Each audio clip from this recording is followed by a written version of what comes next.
we filed lots of legislation. Some of them are moving, some of them are basically dead now. But we just kicked over to the Senate. We voted out of the House and kicked over to the Senate. House Bill 504, which is the no knock warrant ban for Texas. This is a piece of legislation that we've worked on in the past. Unfortunately, didn't make it last session, but this is legislation that was in response to the Harding Street tragedy in Houston, and also indirectly responding to the tragedies such as Breonna Taylor's murder in Tennessee. And the basic gist of the bill, it just says that from now on, we should not conduct no-knock warrants where police don't announce themselves before breaking into someone's house. And that if you do want to do that, that you have to have direct permission from the chief of police. And the law basically mirrors what the Houston Police Department has done since the Harding Street disaster. And in that time, in the 4 years since that time, they've not conducted a single no-knock warrant because it's dangerous, it's unnecessary, and it puts civilian lives and police lives in danger for no good reason. Some of the other pieces of legislation that we're working on is dealing with CPS corrections. We're working a lot on legislation that tries to reform the CPS system, tries to make the system smoother, provide rights for parents, provide rights for children, and just try to do a lot of things. And this is House Bill 1990. And we amended this bill onto House Bill 730, which is Chairman Frank's bill. That is a large omnibus CPS bill that we're working on, that we're a joint author on, and that we're helping move through. We worked on a lot of other things, such as raise the age for the juvenile justice system. This is something that we filed for the past, I guess, 6 sessions now, and it is to finally make Texas have the same juvenile age as the rest of the nation. So the rest of the nation, you're an adult for the criminal justice system when you turn 18.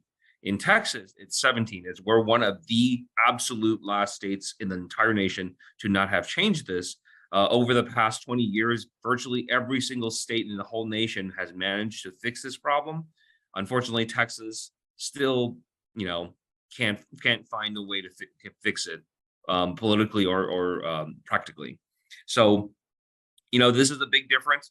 Raising the age would make a big difference for a lot of youth, for a lot of young people who made a mistake. And, we're trying to not have that mistake destroy the rest of their lives and give them a fair shot as all children deserve. So, let's see. We're also very supportive of House Bill 2744, which is by Representative Tracy King from the Uvalde area. And this bill directly addresses some of the problems of Uvalde we're trying to raise the age required to buy assault rifles to 21, just the same as it is for handguns. Right now in the United States, federal law requires that handgun purchases not be made by anyone other than someone who's at least 21 years old. And we say, look, assault rifles are very dangerous and are highly lethal. And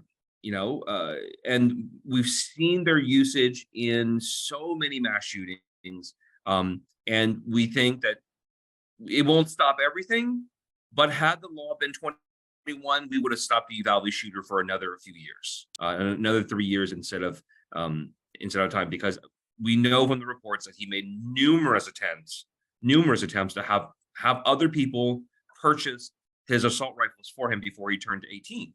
And had this law been in place, had the law been requiring 21, he would have continued to be frustrated in his efforts to purchase a weapon to shoot up the school.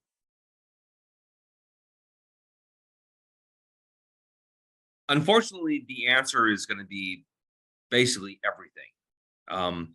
So I think that there has been a theme in the Texas legislature of rolling back the rights of communities across the nation, and whether those are ethnic minority communities, or women, or LGBT, or immigrants, or any number of things. There are literally dozens and dozens and dozens of bills filed this session, and some version of those bills will all pass. We have bills to ban books. We have bills to whitewash our history, to deny discussions of ethnic communities and their struggles. Bills banning the discussion of Black history, of Black achievement. Bills banning the discussion of LGBTQ issues. Banning teachers from even having conversations with their students about it if they're concerned. Again, I've said it before, but like the book bans.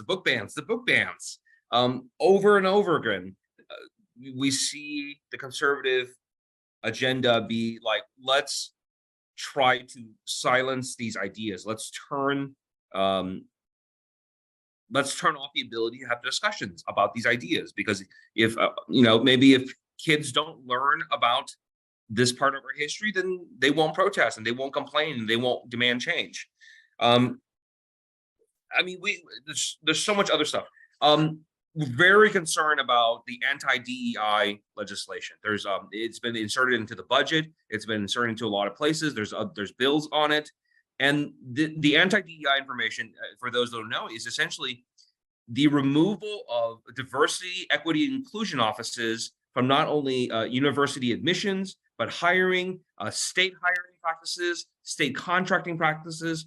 And all these agencies, all these departments do is say, look, we know that there has been a long history of racial discrimination against women, discrimination against veterans, against the disabled. And we're trying to make sure that future hiring, future promotions, future admissions into university, we don't fall into the same traps of unfairly, either intentionally or unintentionally discriminating against these groups. And we're trying to fix things for the future. By deletion of these programs, by the termination of these programs, we will put back into place either intentional or unintentional biases. There's bills to delete, to eliminate preferences for women and minority contractors, right? And even with the preferences in place, women contractors, minority contractors, veterans contractors are still disadvantaged. They still are not utilized nearly the same rate as the population. And if we take these things away, good luck in trying to do business with the state. If you're a woman, if you're a minority company, and things like that. There's so much. We have tons and tons and tons of more anti-women's health legislation, bills taking away contraception. We have bills taking away contraception. We have bills limiting abortion even more. We have bills limiting even your ability to help someone get across state lines to go to another state that has lawful abortions, criminalizing doctors for even suggesting that a patient might go travel somewhere else to get an abortion. So many things are on here.